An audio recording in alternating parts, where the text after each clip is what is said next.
Bam. I should not say bam. Cool. Like a Hollywood set. So is it true that Blades of Steel invented time travel? Yes, because we travel back to the early 1990s to deliver the dope hip hop every time we take the stage. No, we can't take credit for that. I wish. I would, straight up though, I would abuse that power, so it's best that I don't have it. I'd be like Biff in Back to the Future, just betting on World Series every year.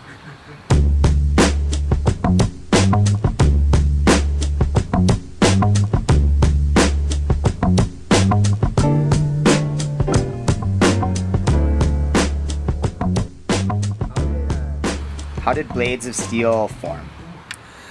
I had been doing, hip hop as Ricca Razor Sharp for a while, and some of the other guys at Blades of Steel, like Roop and Smokin' Jay, had said that, that they thought I should have like a live band for special occasions, just to do the Ricca Razor Sharp songs.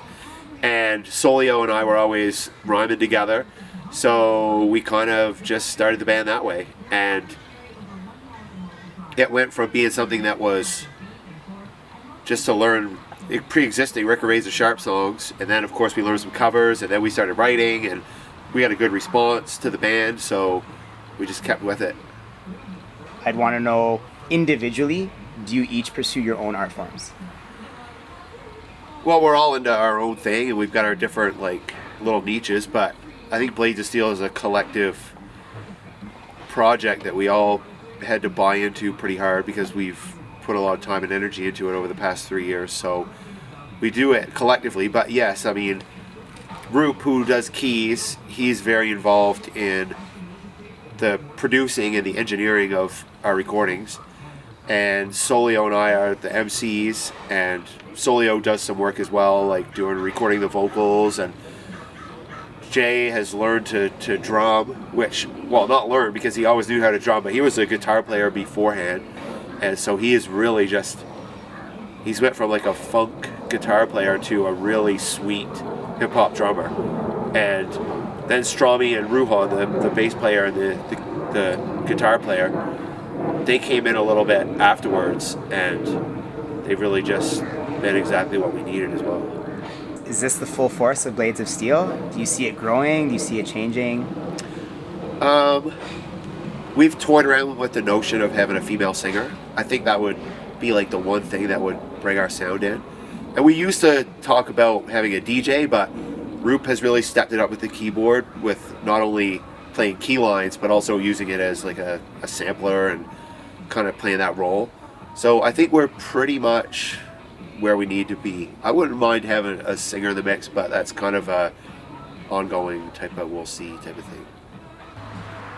I don't know, I think I'm lucky because I've been around a lot of witty and smart and intelligent people, so the art of conversation leads me to just constantly be brainstorming for ideas for songs, and Solio as well.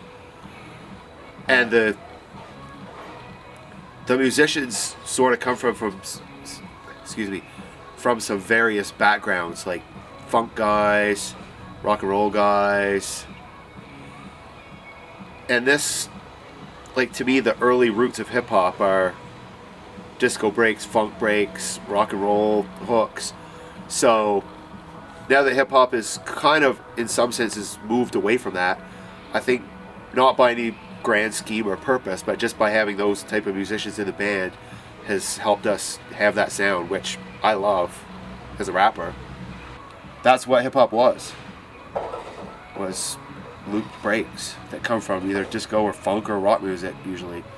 So just having those guys that are from that type of music has really been beneficial.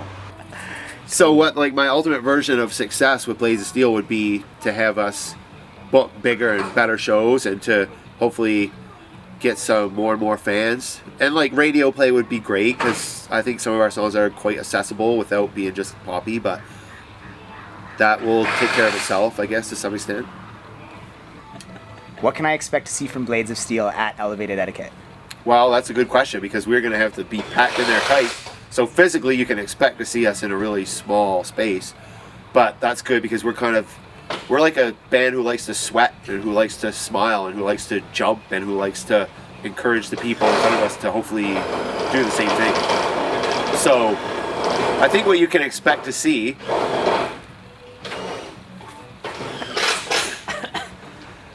will be Blades of Steel having a good time, and hopefully that will cause you to have a good time, which I'm sure you're there to have a good time anyway. So I think it's a matter of getting in where you fit in. Like, I never envisioned this or whatever, but it just kind of, it suits me. I've been lucky to get in with a bunch of good musicians. I like being up there with them, and it's all well and good fun to like walk off stage and be, we did it, as opposed to like, I did it, you know? So I love the brotherhood and just the collective excitement of doing a show and being up on stage. And I love rhyming with Solio because we back each other up, and you know, we're good bros above and beyond just being a Blades of Steel. And I think as far as hip hop music, like when I first got into it in the really early 90s, it was sort of like a thing that existed, and you paid your dues and you loved that kind of music. And a generation has gone by since then, and people are kind of the mindset that like people just grew up with hip-hop music. It wasn't this thing that emerged from over there. It's just always been there. So people are mixing it with this kind of music, and this exists both on the local underground level and also just in the big level. So hip-hop will always be hip-hop. To me, hip-hop music will always be what was invented in the Bronx, black music, like before it was ever global music. And I was just a fan, and I just wanted to be part of it. And I've seen it go throughout the decades to where now, like a young person that goes to the club and dances to hip-hop music is not necessarily cognizant that, oh, well, this is just music that you're into if you're like this kind of person or whatever. And so I have full-on respect for hip-hop and the roots of it, and not only as a music but as a culture, while at the same time being like, this is where I fit in. If I was doing this 20 years ago, then I might have been in a whole different, like a DJ MC scenario. It might have been for like a narrower group of fans, especially in like a city like Calgary. Now it's like, I love hip hop music and we're making our spin on it. Like, we certainly didn't invent playing hip hop music with a live band, but it's a more rare-ish thing, and I just love it. And people come out to us and say like, oh, you know, that was dope. And just seeing people in front of the stage is my number one pay for the practice and the writing and all that. Did you start out freestyling? Did you start out writing? No, writing. Like, when I was in university in the late 90s, I started writing scribblers full. And there wasn't really a lot of people around that did it. And then I moved to Calgary, and they had the first Eliminator battle, which was a freestyle battle that used to happen annually. So the first one I went to was in the year 2000. And I'm like, oh yeah, I'm gonna come and I'm gonna like unleash some of my sickest raps from this book, and it'll be great. And some of the other people that were a little bit more OG than me were freestyling, and I'm like, I think I got to the second round, but then like I lost, and appropriately so, because people were freestyling specific to me, and I'm like, damn, if I gotta take this to the next level, I've got to learn to do that talent. So I just would sit on the C train. I was new to Calgary. I'd be like, there's a bus, I try not to cuss. Over there's a factory, Ricca spits blasphemy, whatever. Like, until I just had that. It's like learning a language or whatever. Like, once you have that knowledge of what rhymes with what, you can kind of pull it out a little bit more quickly. But definitely, writing raps in a scribbler to me came like this. Freestyling was something I had to like make myself do. It's like I've tried at various times in my life to like, oh, I'm gonna sit down and I'm gonna learn to play guitar, or I'm gonna do this. And after like an hour, I'm like, screw this, I can't do this. But freestyling was just like the one thing that I made myself learn to do. And it definitely helps. Like most of my Blades of Steel rhymes are written, but I'll spit that freestyle once in a while. Yeah. Or I'll use it to bail myself out of trouble. Exactly. If I like screw up a verse, I'll be like, okay, well 4 bars to the chorus, I'm just gonna freestyle. It's better than sitting there like, oops, what did I do? Pull that track back. Yeah, exactly. Talk a little bit about freestyle because there's a lot of, I guess, definitions around freestyle where some people say freestyle can be a written spat on another instrumental, or perhaps freestyle is more specifically off the dome. So I think in that way, the word freestyle is used very ambiguously. What are your thoughts? I wouldn't lose any sleep over trying to figure out the proper definition. Just to me, like I know what you're saying. Like to me, a freestyle is off the head. That's just the way I use the word. But if somebody else is like, yeah, I'm taking this rhyme and putting it over this, like I do that too. That's fun. That's a little way to like flip it up. So whatever people want to call that. Like to me, a freestyle is making it up as you go along. But even then, like how many times, like if I rhyme lyrical and miracle, it's not the first time I've ever done it. You know what I mean? Like, so it's freestyle 98%, but you still got that bank of, it's like building a bank of rhyming words, right? And then just being able to apply it to the situation. Like my man Cam is wearing the turquoise shirt. If I had an Atari, I'd be about to go berserk. This is the second Blades of Steel EP. It's called Frontal Full Nelson in the Boxcar Bolsheviks. A year ago, we released an EP, 5 songs, and this one as well. And we kind of made that as a conscious choice because we could have spent 2 years making a full length, but we felt like release an EP, shoot a couple videos out there, hopefully the songs stick in people's head. A year later we'll have another one, we'll remain relevant. Like we're really a band that takes our time with recording and tries to be as perfect as we can. So this is the fruits of our labor. It's called Frontal Full Nelson in the Boxcar Bolsheviks. You can get this on iTunes, so cop that. And it's a 5-songer. One of the songs, Dance to the New Drum, excuse me, was a Ricca Razor Sharp song from an album like 5 years ago or so, and that we covered as a band. And another one was, the Mexico song was a Ricca Razor Sharp song that never really got released, and we reworked it for the live band. And then 3 other tracks that we came up with as the 6 of us. And I love it. Like I'm proud of the EPs that we've got, and I would encourage anybody to like take a listen. But our number one bread and butter and our number one forte is just being there live on stage, sweating it out. Did Blades of Steel or did you ever dabble in breaking?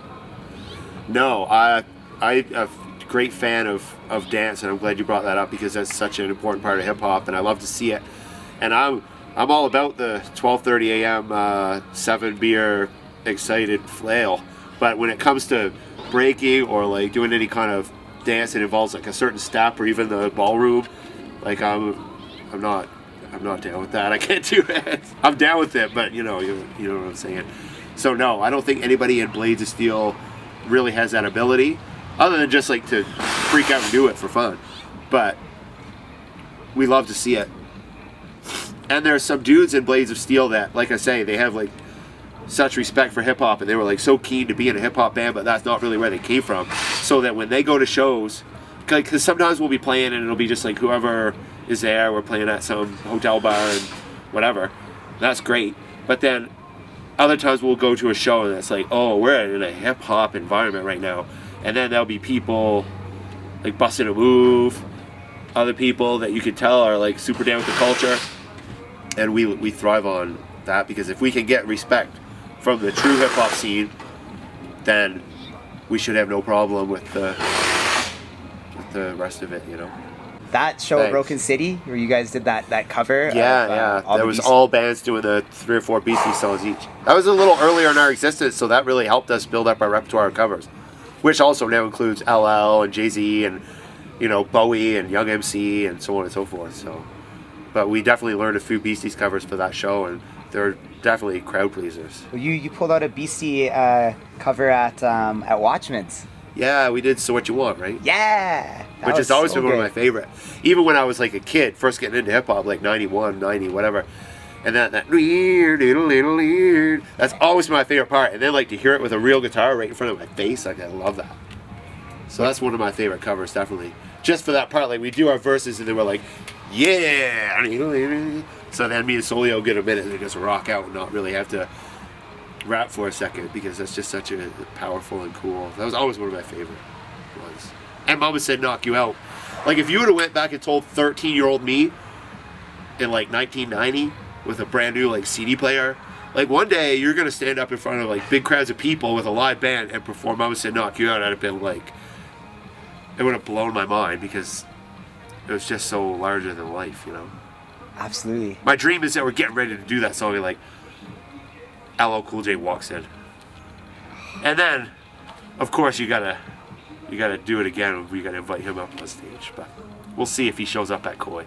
Do you have a dream show? Because I know we do, but I'm curious, like Who it would be? Like if you were able to be like, okay, I get to pick location, I get to pick performances, I get to pick length of time, what would it be? Well, I've always said that my hip-hop career will be complete when I've played a show in New York City, because that's where it came from. It's like, to me, the coolest city on earth. So let's put this in New York City and let's hope that we measure up. And then as far as who's going to be on it, like to me it would be KRS or LL. Solio would want there to be like Wu-Tang elements present. Shoes, Smokin' Jay the drummer, he would, obviously there will be no full Beastie Boys, but he would want, you know, the remaining members to be part of it. And some P-Funk, Funkadelic, maybe like George Clinton comes in there, that'd be pretty cool.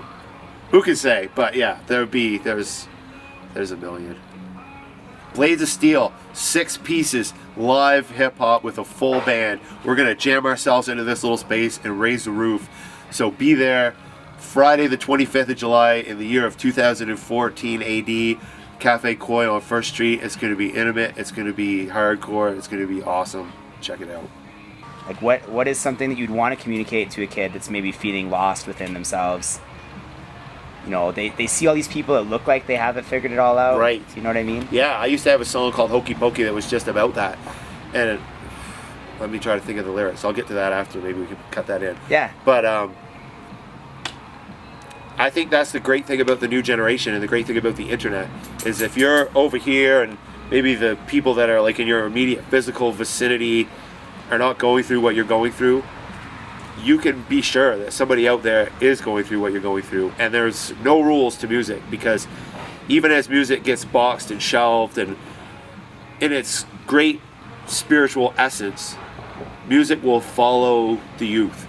So if you have something on your mind, and if you're into songwriting, or even if you're not, just express it, because you're not alone. And that's, music is for you. Like, whatever it is,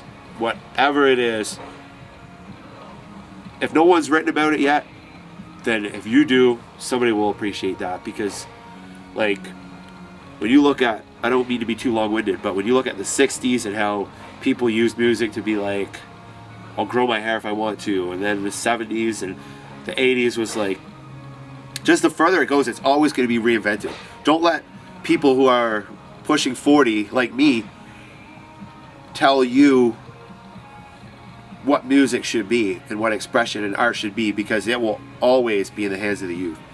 Like as much as I go on and have built up opportunities with Blades of Steel and through connections and trying to navigate the music industry and affording myself opportunities that might not have been there for me when I was 17 or 18, the fact of the matter still is, music exists to serve everyone. And the next push, whether it's a push this way or a push that way, or it's not invented by record company executives or veterans of the music world or advertising people. They reflect it, because whatever it is for the young people, that's what it really is.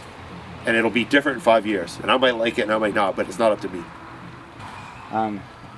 it's just like, I think it's really important to make sure that people that feel that way know that it's okay. Like, it's okay to feel stressed out. It's okay to feel anxious. A lot of people feel anxious and they hate themselves for it. So they're like, oh, I shouldn't feel anxious, right? And then Right. The guilt of feeling anxious is just compounds the anxiety. Yeah. And it shouldn't. Like, when I was getting into hip hop, like I say, 1990, 91, it was like, what's a white kid listening to hip hop for? And, like, you know, that's more or less been eradicated over the decades. And then it comes to like, well, what business does a gay kid have rapping or whatever? But every new decade, well, I've been around long enough now that I see it's not just like you define it and there it sits. Like, it's going to be moved, and it's going to be in accordance to the values of the young people. So don't sit there on a YouTube page and be like, oh, I'm reading the comments and somebody says I'm not gangster enough, or that I'm too this or I'm too that. Like, the truth will always have the last laugh. Positivity and like just every dude that's out there that is like acting the most like they got it all together. Like, confidence is great. You want to project confidence, no matter whether you're in music or real estate or athletics or even just working, just living your life. But usually if people are like, I got it all together and I'm the perfect example of what everything should be, that's probably a lie. So just like if I had a key for making life easy, I'd bottle it and sell it. But you're not going through anything that anyone else hasn't already come out the other side of. So big ups to the kids for sure. Can try to remember it. This is like an old song from back in like a previous band of mine. It goes, he's so cool, she's so cool. Almost everybody is cooler than you, but then again, 9 times out of 10, everything you feel is being felt by your friends, because mistakes are mandatory and it's really kind of sorry. It's only human nature to pretend to live in glory, and they love to tell the story of the goals they scored, hoes they hoard, thugs they floored, notches on the belt for the girls they scarred. Tell them by the tale of broken hearts. Love to tell the tale, but forget the part about how Mr. Lava come done before he start. Build a wall, all day brag, whether in designer clothes or in rags. $150 jeans a lost cause if you got Tommy Hill shit stains in your drawers. Basically, the point of it kind of comes off as like nasty or whatever, but the point of is like perfection is an illusion, so you ain't no worse than anyone else. Whatever you're going through.